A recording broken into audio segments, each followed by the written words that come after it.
ಹಿಡಿಲಿಲ್ಲ ಅಂದರೆ ಹಾಸ್ಪಿಟ್ಲಿಗೆ ಹೋದ್ರೆ ಆಯಿತು. ಸರಿ ದೀಪು, ನೀ ಇಲ್ಲೇ ಇದ್ದು ಇದನ್ನು ನೋಡ್ಕೊಳಮ್ಮ. ಹಾ, ನಾನು ಅವ್ರ ಜೊತೆ ಇರ್ಬೇಕಾ? ನಾನಿರಲ್ಲಪ್ಪ. ಅಯ್ಯೋ ಏನಮ್ಮ ಹೀಗಂತ ಇದೆಯಾ? ಇಲ್ಲೇ ಇರ್ಬೇಕು ನೀನು. ಅವ್ರಿಗೆ ಬಂದಿರೋ ಜ್ವರ ನಂಗೆ ಬಂದ್ಬಿಟ್ರೆ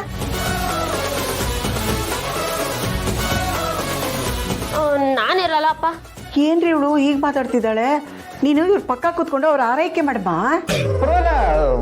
ಪರವಾಗಿಲ್ಲ, ಅವ್ರು ಹೇಳ್ತಾ ಇರೋದು ಕರೆಕ್ಟ್ ಆಗಿದೆ.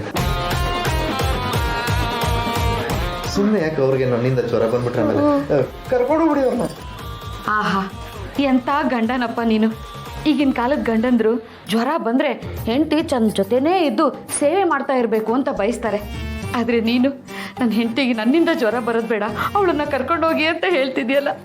ನೀನಂತ ಅಳಿಯನ್ ಪಡೆದಿರೋ ನಾವು ಪುಣ್ಯವಂತರು ಕಣಪ್ಪ. ಲೇ ದೀಪ, ಇಂಥ ಗಂಡನ ಸೇವೆ ಮಾಡಲ್ಲ ಅಂತೀಯಲ್ಲೇ ನೀನು. ನೋಡಿ ಹಿಂಗೆ ಮಾತಾಡ್ತಿದ್ರ ಅವ್ರು ಹೆಂಗ್ ಮಲ್ತಾರ ಪಾಪ. ಬನ್ನಿ ಹೋಗೋಣ. ನಡ್ರಿ ನೀವೆಲ್ಲ ನಡ್ರಿ. ಹುಷಾರ್. ನಿಮ್ಗೆ ಏನಾದರೂ ಬೇಕಾದರೆ ಒಂದು ಫೋನ್ ಮಾಡಿ ಆಯ್ತಾ?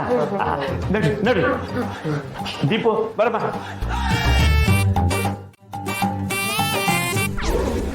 ದೀಪು, ಅಲ್ಲಮ್ಮ, ಅಳಿಯಂದ್ರೆ ಹೇಳಿದ್ರು ಅಂತ ಅವ್ರೊಬ್ಬರನ್ನೇ ಬಿಟ್ಬಿಟ್ಟು ಬಂದಿಯಲ್ಲ, ಇದು ಸರಿ ಅನ್ಸುತ್ತಾ ನಿನಗೆ?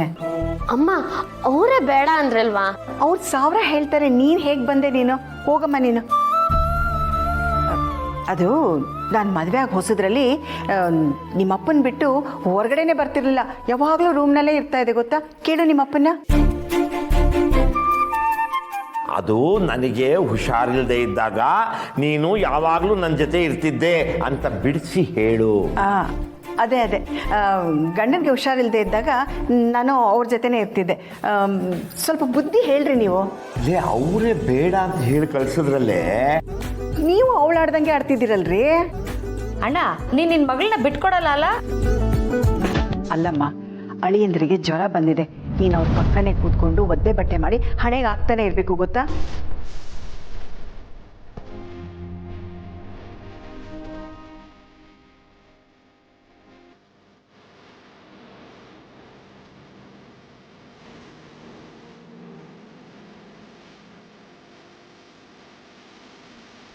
ವಾಶ್ರೂಮ್ ಹೇಳಿದ್ಯಪ್ಪ ಇಲ್ಲಿ.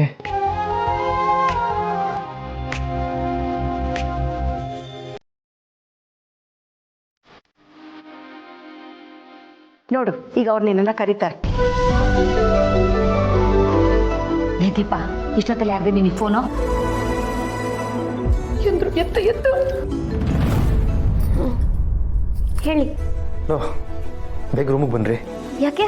ಬನ್ರಿ. ಬಂದೆ. ನೀವು ಹೇಳ್ದಾಗ ಆಯ್ತು, ಕರೆದೇ ಬಿಟ್ರು. ಅವ್ರು ಕರೀತಿದ್ದಾರೆ, ನಾನು ಹೋಗಿ ಬರ್ತೀನಿ ಆಯ್ತಾ? ಬರಬೇಡ, ಅಲ್ಲೇ ಇದ್ದು ಅವ್ರ ಆರೋಗ್ಯನ ವಿಚಾರಿಸ್ಕೊ. ಹೋಗಮ್ಮ. ಹೋಗು ಮಗ, ಇವ್ರಿಬ್ಬರು ಕಾಟ ನಿಂಗೆ ತಡಿಯಕ್ಕಾಗಲ್ಲ. ಹೋಗು ಮಗ. ಇದು ಕಾಟನ ಗಂಡನ ಹತ್ರ ಹೋಗು ಅಂದ್ರೆ ಅವ್ರಿಗಿಂತ ನಿಮ್ದೇ ಜಾಸ್ತಿ ಆಯ್ತು ಕಣ್ರೆ.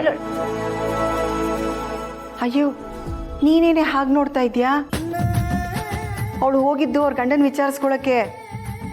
ರೀ, ನಡೀರಿ ಒಳಗಡೆ. ಯಾಕ್ರಿ ಇನ್ನೂ ಮಲಗಿಲ್ಲ? ಅರ್ಜೆಂಟ್ ಆಯ್ತು ರೀ, ಅದಕ್ಕೆ.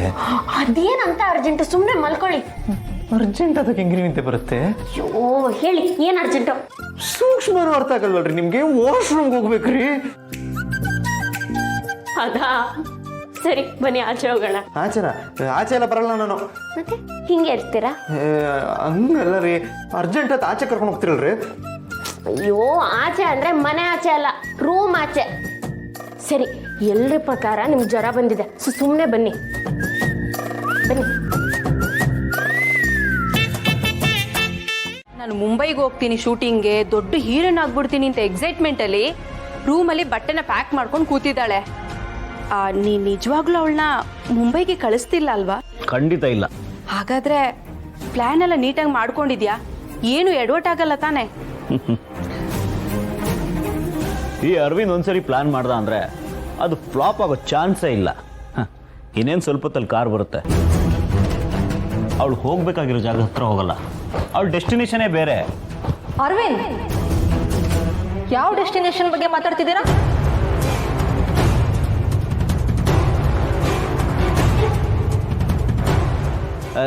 ಜಾನು, ಏನಿಲ್ಲ, ನೀನು ಹೋಗ್ತಿರೋ ಲೊಕೇಶನ್ ಬಗ್ಗೆ ಅದಕ್ಕೆ ಹತ್ರ ಹೇಳ್ತಾ ಇದ್ದೆ. ಅಲ್ವಾ ಅದಕ್ಕೆ ಇನ್ನೇನು ಕಾರ್ ಬಂದ್ಬಿಡುತ್ತೆ. ಹ್ಞೂ ಈಗ ತಾನೇ ಫೋನ್ ಮಾಡಿದ್ರು. ಮತ್ತೆ ಡೆಸ್ಟಿನೇಷನ್ ಅಂತೆಲ್ಲ ಯಾಕೆ ಹೇಳ್ತಿದ್ರಿ?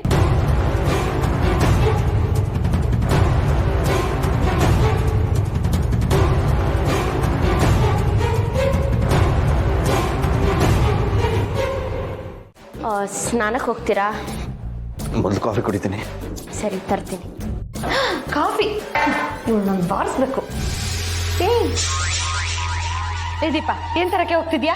ಕಾಫಿ. ಹುಷಾರಿಲ್ದೇ ಇರೋರ್ಗೆ ಯಾರಾದ್ರೂ ಬೆಳಗ್ಗೆ ಬೆಳಗ್ಗೆ ಕಾಫಿ ಕೊಡ್ತಾರೇನೆ? ಪಾಪ ಅಳಿಯಂದ್ರು ರಾತ್ರಿ ಎಲ್ಲ ಚಳಿ ಜ್ವರದಲ್ಲಿ ನಡ್ಗಿ ಸುಸ್ತಾಗ್ಬಿಟ್ಟಿರ್ತಾರೆ. ನಿಮಗೋಸ್ಕರ ನಾನು ಕಷಾಯ ಮಾಡಿದ್ದೀನಿ. ಅದನ್ನ ಕುಡಿದು ಬಿಟ್ರೆ ಜ್ವರ, ಮೈಕೈನೋ, ಸುಸ್ತು ಎಲ್ಲ ಕಿತ್ಕೊಂಡೋಗ್ಬಿಡುತ್ತೆ.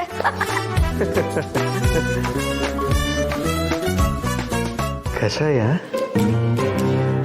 ಏನ್ರಿ ನಿಮ್ಮ ಮನೆಗೆ ಬಂದಾಗಿಂದ ಒಳ್ಳೆ ಜೈಲಲ್ಲಿ ಇದ್ದಂಗೆ ಆಗ್ತಾ ಇದೆ. ಒಬ್ಬರಾದ್ಮೇಲೆ ಒಬ್ರು ಹೋಗ್ತಾ ಇದಾರೆ. ಕಷಾಯ ಗಿಷಾಯ ಎಲ್ಲ ಕುಡಿಯಲ್ಲ. ಅಳಿಯಂದ್ರೆ ಹೇಗಿದ್ದೀವಿ?